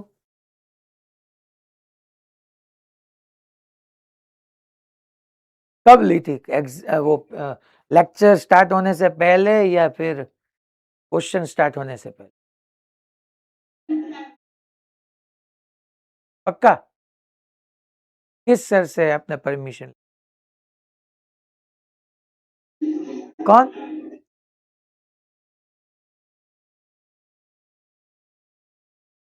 सर से ली थी या मैम से ली थी? ओके, ठीक है। ऋत्विक सर एक बार क्लियर करना और मुझे बताना कि क्यों परमिशन दी। वो बहन का, बहन आपका नाम क्या है वो बताइए। विश्वाबेन, जो सारे विश्व को प्रकाशित करते हैं, ऐसे विश्वाबेन है। यस, अब मुझे एक काम कीजिए, दबोली से बता सकते हैं? दबोली से वो बहन रेडी मुझे लग रहा है, वो अच्छा एक्सप्लेन करेंगे। दबोली, सूरत दबोली।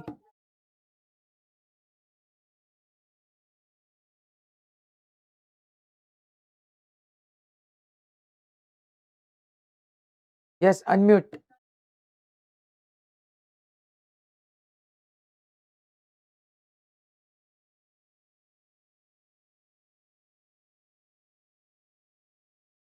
क्या आवाज कहाँ से आ रही है?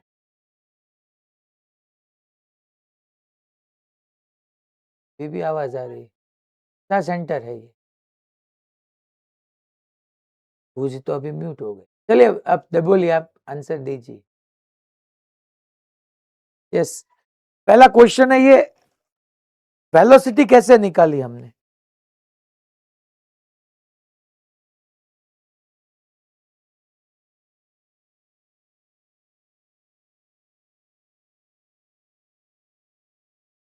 Okay,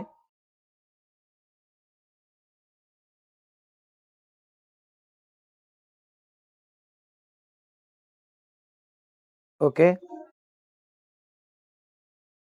okay,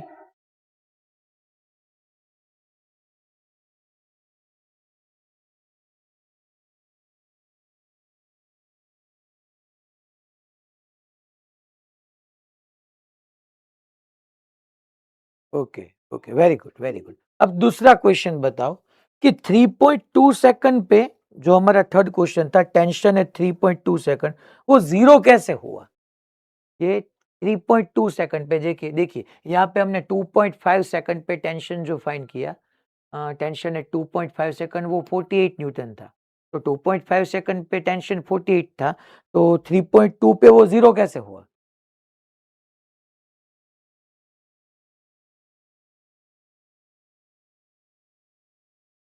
okay,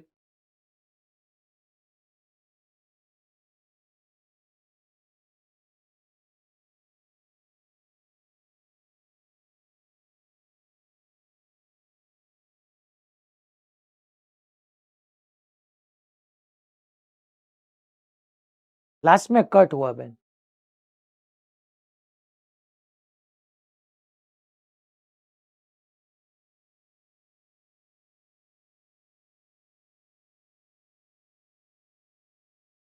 okay, very good, super, super.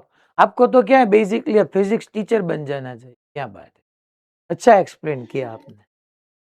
आप आप फिजिक्स पढ़ाने लगो अब। जब ये 6 kg का ब्लॉक टच हुआ, तब 4 kg का ब्लॉक 3 सेकंड पे यहाँ पे था। उसके बाद ये नहीं रुकने वाला, क्योंकि इसके पास तो वेलोसिटी थी। अब क्या करेगा? वेलोसिटी अपवर्ड, जी डाउनवर्ड, उसकी वेलोसिटी कम होगी, कम होगी, कम होगी। तो यहाँ से स्ट्रिंग यहाँ पे कन्वर्ट होगी, मगर यहाँ पे तो ये रुका हुआ है, तो स्ट्रिंग सेलेक्ट कर जाएगी। 3 सेकंड से लेके 4.2 सेकंड का, क्योंकि 0.6 सेकंड में वो अपर साइड चला गया, फिर 0.6 सेकंड में वो यहाँ पे आ गए, फिर टेंशन आपको मिल जाएगी। क्लियर सबको? पक्का, sure? Okay, fine, Modasa. Okay, अब हम नेक्स्ट क्वेश्चन डिस्कस करते हैं। ये क्वेश्चन में क्या है, देखिए, to unequal masses are connected on two sides of a light string. Okay, ये 2 kg का है और ये 1 kg का है, over a light and smooth pulley as shown in figure. बच्चों string भी light है, pulley भी smooth and light है. Okay. The system is released from rest. ये अच्छी बात है. That means initial velocity 0 रहेगी. System is released from rest. The larger mass is stopped. Larger mass that means 2 kg. 2 kg का block stop होगा for a movement, not always. Always वो stop नहीं हो गया, फॉर अ मूवमेंट वो stop हुआ 1 second after the system is set into motion. पहले system rest पे था, हमने उसको रिलीज किया.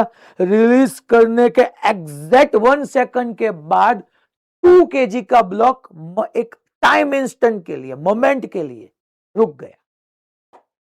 The time elapsed before the string is tight again. The time elapsed before, that means कितने टाइम के बाद फिर से स्ट्रिंग taut हो जाएगी, टाइट हो जाएगी. चलिए, तो यहाँ पे तो पहले यही क्वेश्चन होगा कि स्ट्रिंग लूज कब हुई, वो हमको पहले मालूम होगा, तब हम फाइंड कर सके. देखिए यहाँ पे ये ऐसे पुली है बच्चों, ये पुली. यहाँ पे 1 kg का ब्लॉक ऐसे,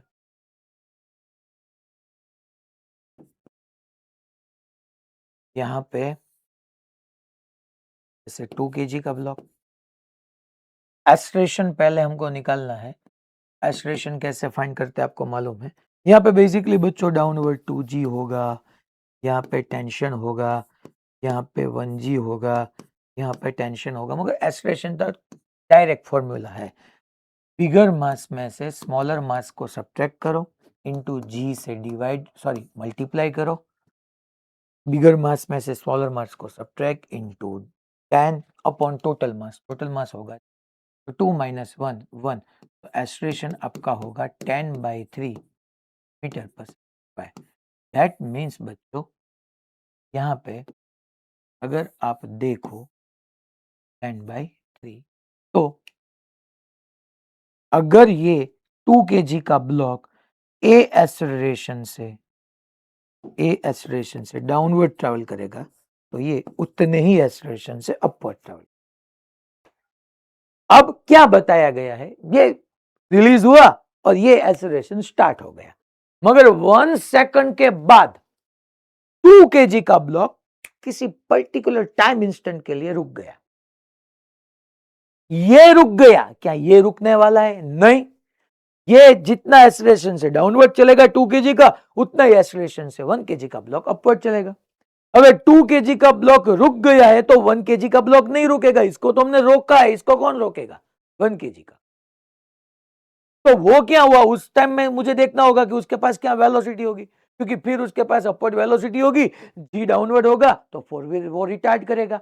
और वो जब 1 kg का ब्लॉक अपवर्ड मोशन के ड्यूरिंग रिटार्ड करेगा तो यहां से स्ट्रिंग लूज होगी और वो लूज हुई स्ट्रिंग यहाँ पे कन्वर्ट होगी. मगर यहाँ पे तो ये अभी रुका हुआ है, तो टाइम तक आप,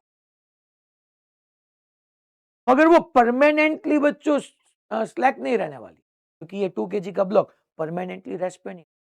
वहां पे तो क्या था, 6 kg का ब्लॉक वो ग्राउंड से स्ट्राइक कर गया. यहाँ पे तो वो फिर से चलने लगेगा, वो फिर से चलने लगेगा 2 kg का ब्लॉक, फिर से टेंशन है. अगर आपको पहले मैंने यहाँ पे ये एक्सप्लेन किया कि यहाँ पे स्ट्रिंग स्लैक क्यों होगी, फिर आपको अंडरस्टैंडिंग होगा ना कि ये टाइट अगेन कब होगी. पहले तो स्लैक कब होगी, तो मेरे को यहाँ पे निकालनी है velocity of 1 kg block after 1 second. Velocity of 1 kg block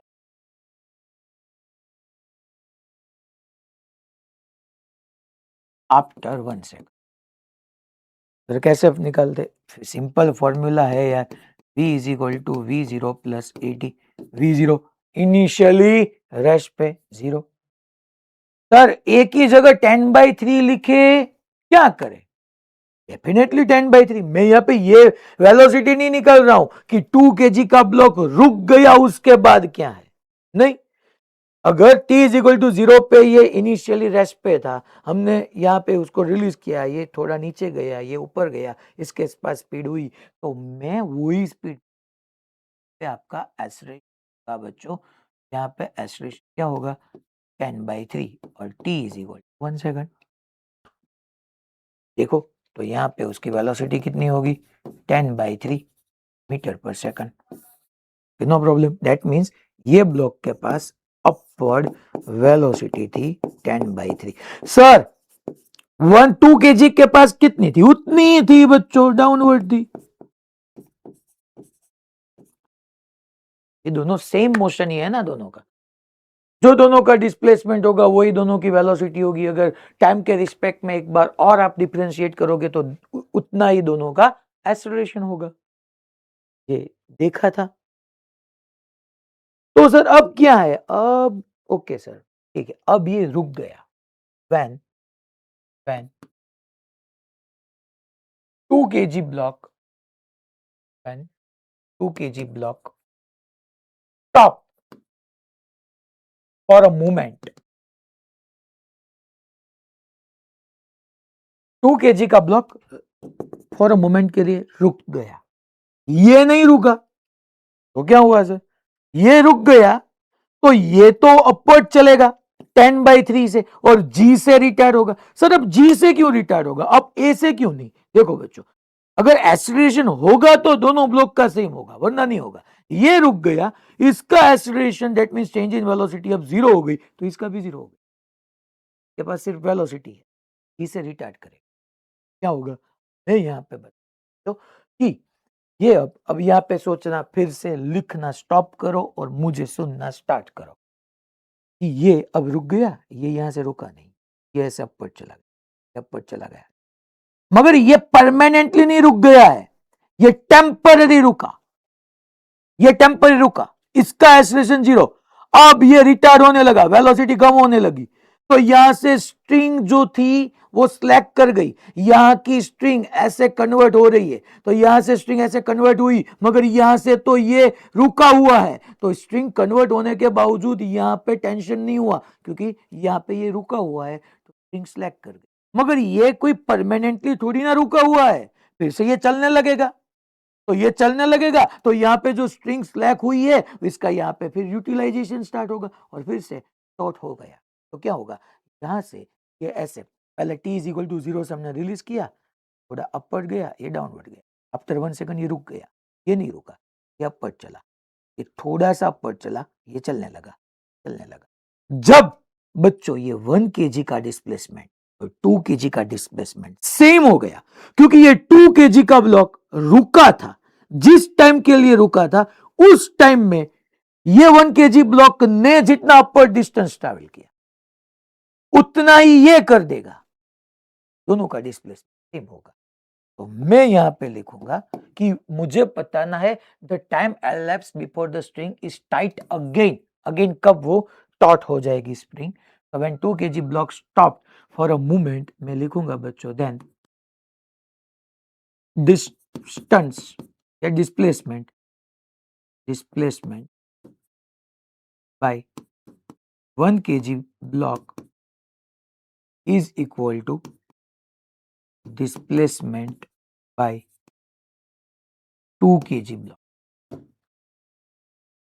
दोनों सेम होना चाहिए, क्योंकि जब वो when 2 kg block stop for a moment then वो किसी पर्टिकुलर टाइम के लिए ब्लॉक रुका, तो फिर ये 1 kg के ब्लॉक ने जितना डिस्प्लेसमेंट ट्रैवल किया उतना ही 2 kg का ब्लॉक का डिस्प्लेसमेंट होगा। दोनों जब ए एक्सीलरेशन से स्टार्ट करेंगे तो दोनों का एक्सीलरेशन सेम ही होगा और डिस्प्लेसमेंट सेम ही होगा, मगर इसने जब ये रुका था मोमेंट के लिए तब इसने जितना डिस्प्लेसमेंट किया उतना ही अगर इसका डिस्प्लेसमेंट हो गया तो फिर से स्ट्रिंग टाइट हो जाएगी।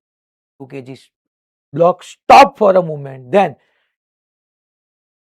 displacement by 1 kg block is equal to displacement by 2 kg block. String will taut again. String will taut again, become tight again.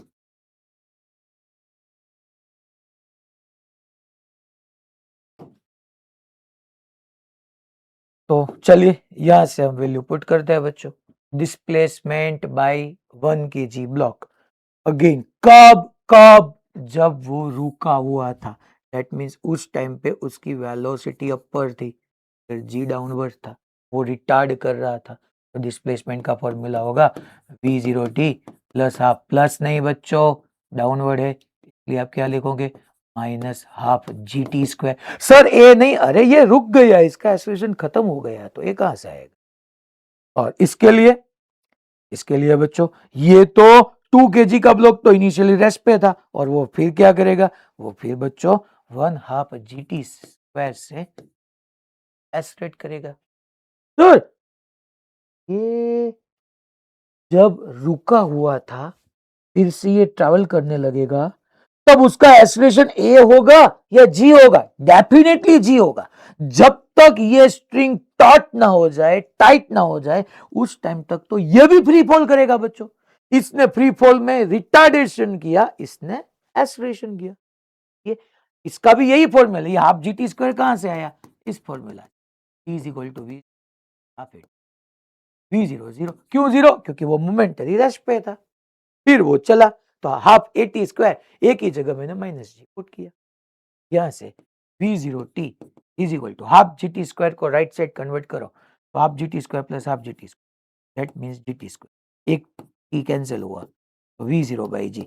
Sir ये v0 क्या है, इनिशियल वेलोसिटी कितनी हमने फाइंड की हुई है, देखिए यही आपकी बेसिकली v0 है ना, ये बेसिकली आपका v0 है, दैट इज 10/3 अपॉन बच्चों 10 है, 10 1/3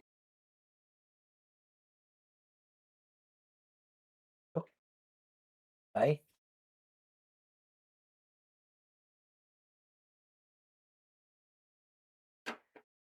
क्लियर हुआ सबको। और ये बच्चों हमको क्रैम नहीं करना है कि कब यहां पे जी लेना है, कब यहां पे ए लेना है, फिल करना है। ये रुका, फिर से ये स्टार्ट करेगा मोशन, तब यहाँ पे ये स्ट्रिंग स्लैक हो गई है, तब ये फ्री फॉल ही करेगा, तब उसका डिस्प्लेसमेंट मुझे हाफ जी टी स्क्वायर ही लिखना है, हाफ ए टी स्क्वायर नहीं लिखना है।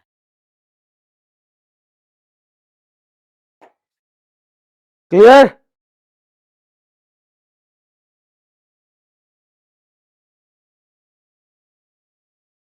तो ये बच्चों डी में लिखने के लिए टाइम दे रहा हूं, लिखना है वो 2 मिनट या 1 मिनट। इसको भी चलिए देखते हैं और कौन फिजिक्स टीचर बनना चाहता है।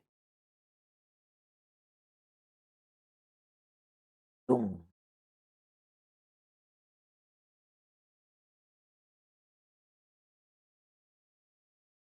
और कौन एक्सप्लेन करेगा।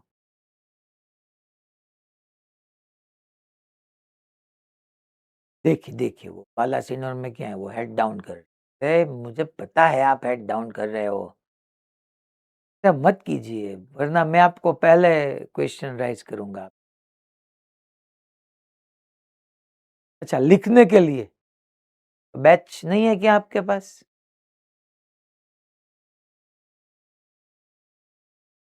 ठीक है आओ। चलिए कौन हैंड रेज कर रहा है, पोरबंदर से, यस बताइए, चलिए कीजिए एक्सप्लेन।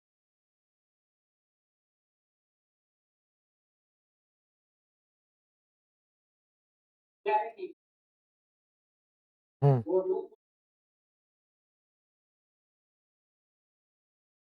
ओके।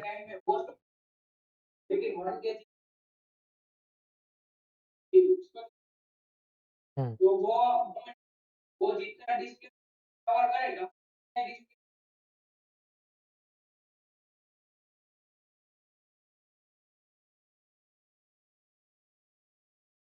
ओके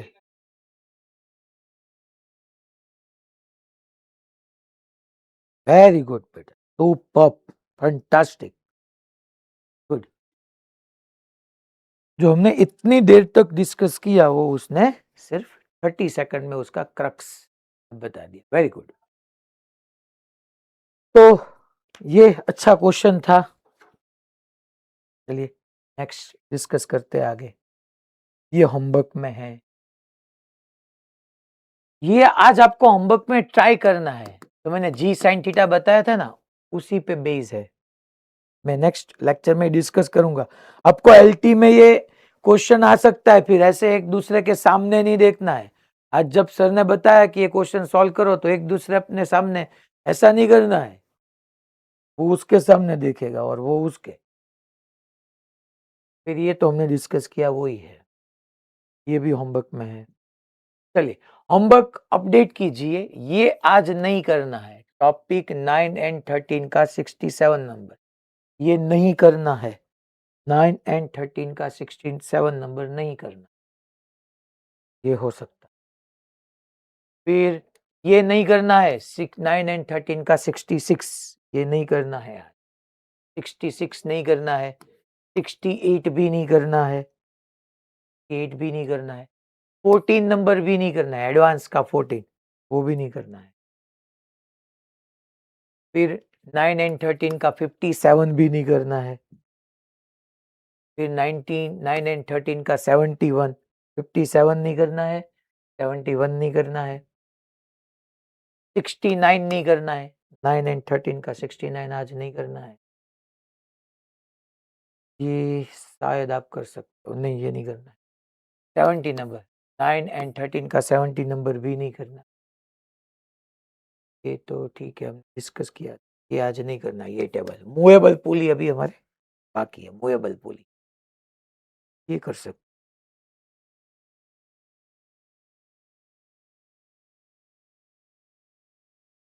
5 नंबर का नहीं करना है, टॉपिक 7 एंड 8 का 5 नंबर, 7 8 का 33 नंबर भी होमवर्क में नहीं।